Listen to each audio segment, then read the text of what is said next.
Hi everyone, this is Todd Kallenbach here, coming to you live tonight. It is May 17th, 2026. Sun has just gone down about 3 minutes ago. It is getting dark here, as you can see, and I'm going to take a little walk here down the street just for a moment. What I'm doing is I'm basically waiting to see the new moon crescent. New moon crescent was seen today in India. It's the first sighting that we have data from, that I have data from. I'm sure it was seen other places. Has not been seen in Palestine that I know, but that is relevant to me now as I've changed my thought process on the observations of the crescent. Anywhere on the planet is good for me. So that has been seen, and today, after the sunset has just gone down over there behind the trees, we are now, this is the first day of the third biblical month.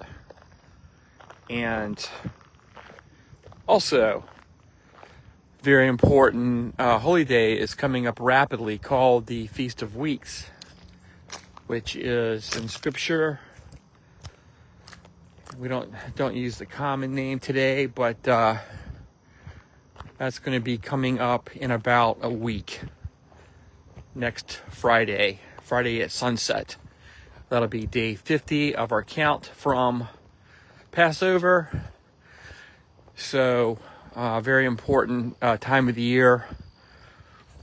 It's basically a summertime holy day, and it is summer here in Virginia. It was hot today flying, so beautiful night here though. Love these late spring evenings out here in Virginia. Just spectacular. So what I'm going to do, hopefully here in a few minutes, right up there in the patch of sky, hope to see the new moon crescent. So there is a little bit of haze up there, but nothing that should preclude the seeing of the crescent moon. But this is what we go through every month. I try right after sunset to see the crescent, depending on the tree blockage and the cloud cover. So what has to happen is the light in the sky has to diminish enough for that crescent to be seen, and that is the whole point. And that is right in Genesis 1, verse 14.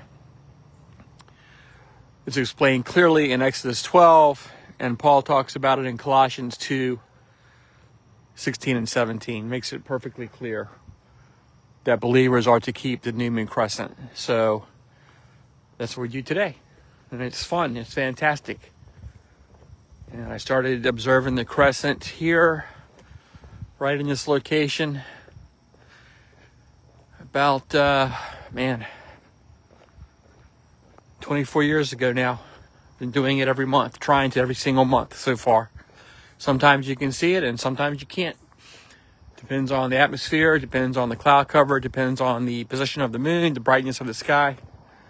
It's a lot, but we still make the effort. And that's why there's spotters all over the planet now looking for the new moon crescent. When I was in my religious background, before I started True Bread, never heard one lick of anything about observing a new moon crescent. They don't know what they're talking about, basically. So, in my experience, having lived and learned, especially studying the Passover and the holy days, and the calculated calendar is, my camera is dropping off and on. I don't know what I just lost. So I'm walking on my street. I'm trying to do this on live, so we'll see what happens. But still a good amount of light in the sky there. I do see an overcast layer. That's just about the amount of haze it would take to block the moon from being seen. But we'll stick it out just for. All right, everyone. This is Todd once again. We're here with True Bread. I just did half of the live study, but it dropped off because I was walking down the street, so I'm going to have to stick close by my Wi-Fi here. But I can do that no problem of being out of my street. So I'll see how far away I can get here without losing my signal. I got about halfway down the street and it was fine. So we'll just, I can see what I have to see right from here. So we'll back up and give a shot of the sky here. Yep. So that's not looking good. You can see a jet contrail up there. Can't see it on the camera. Yeah, there it is. The high clouds there make it brighter in the sky, which makes it more difficult to see the crescent. But I will stick it out. There's the first star. It just came, actually that's a planet. I think that's Jupiter. Jupiter just became visible seconds ago, so that's a good sign right there. The moon has been appearing close to Jupiter recently, the new moon crescent, but I don't know how far it's moved in a month, so we will wait it out. I can't edit the live video, but I can edit this later, and I can trim this video down, which I'll have to do because of it dropped off on me. But this is part of the process of the moon watch every month. It usually takes me about 25 to 30 minutes to locate the crescent. I try to come out just after sunset. If you're too soon, there's just way too much light in the sky. So you can see it's getting oranger and darker. And right about where that dot is, Jupiter, that's about where the crescent was last month, almost exactly. So let's just give it a few more minutes here. Got to be patient on this live. Yeah, it's an incredible sunset. Just beautiful right through there. Look at that.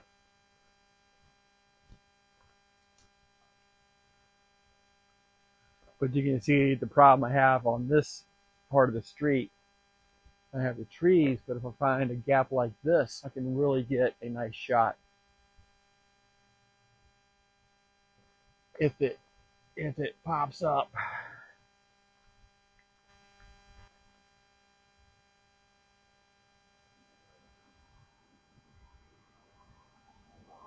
You know what? Looks like the overcast is dissipating, so that is a good sign.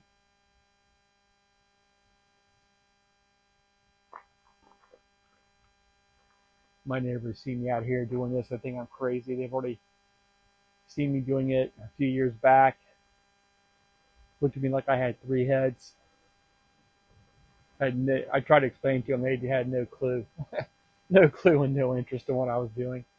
It was like the most important new moon crescent for the 7th month. People don't know, and people don't care, and they don't want to be informed about it. It's just the way that society is these days. Too many distractions with everything else going on in the world, and with your phones and AI and everything else I've been talking about. I just finished up. I'm editing the study tonight on the Mark of the Beast. That'll be up tonight. Got a lot more to say about that. I just scratched the surface on that topic.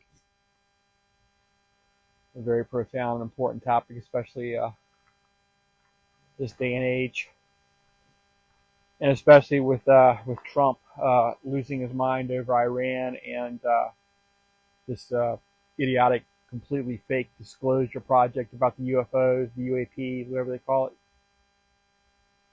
Project Bluebeam, HARP, DARPA. It's just all recorded history. And they put up these absolutely ridiculous black and white grainy images, and we're supposed to buy that. If there are interstellar beings that can travel thousands and thousands of light years from some other system to come to this planet, then why can't they land and be on TV? You know, they won't, because they don't exist. That's why. I've thought about that since I was a kid, growing up watching Star Trek. Why don't they just land and talk to us? Nope, don't do it. They don't exist.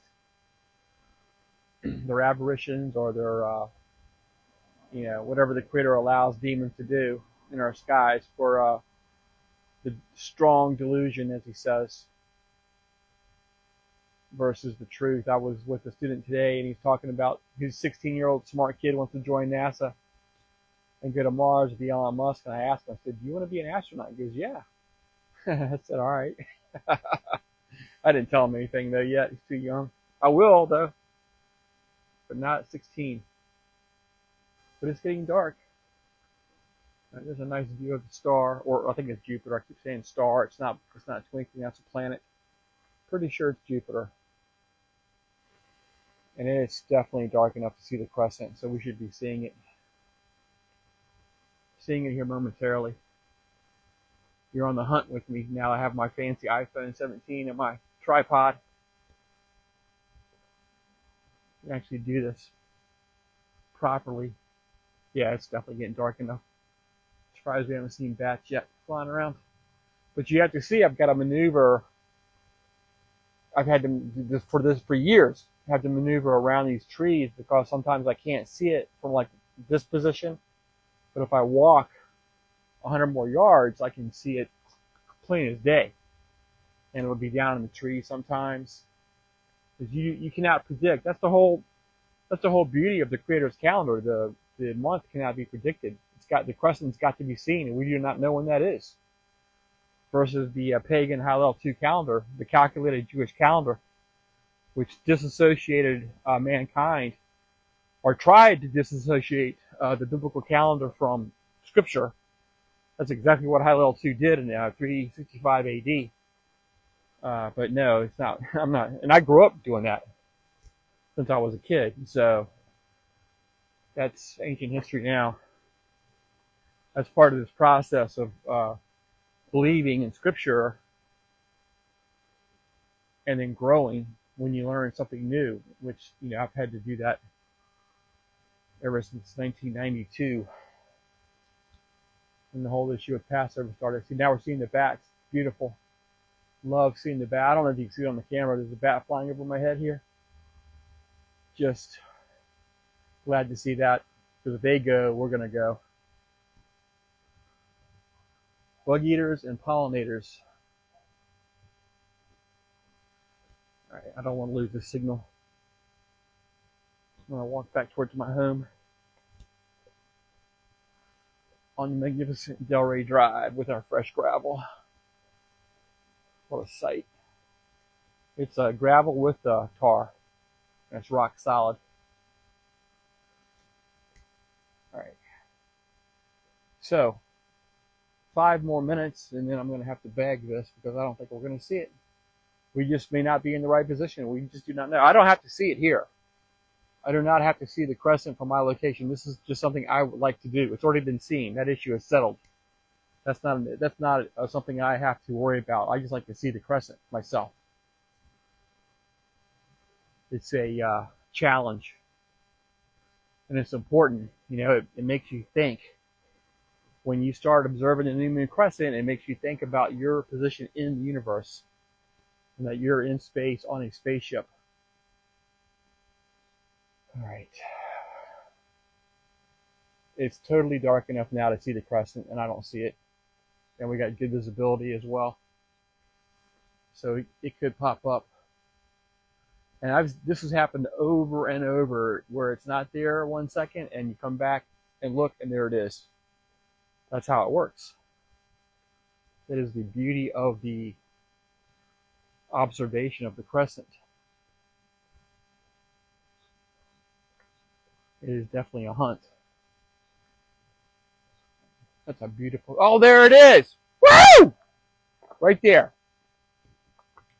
Beautiful. Yep, there she is. Look at that. Fantastic. Like I said, right over the trees. I don't think I've ever seen the crescent in that position before, ever. That's brand new. Look how thin that is. That is beautiful, and that is thin, and I was just here. If you were with me, I was just here in this position not 5 minutes ago, and there it is.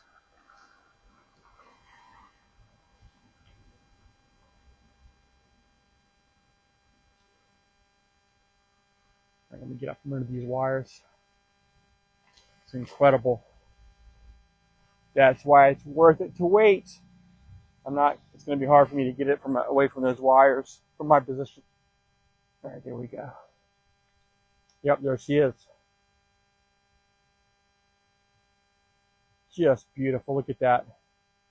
That's what I was just saying about how it will become. You will look and it's not there, and you can come back in 2 minutes and there it is. And that is one of the thinnest crescents I have ever seen in my life. And you can see it's just over the trees, and it's not even anywhere near Jupiter where I can't see it. Now I'm going to kill myself doing this. It's back there in those trees.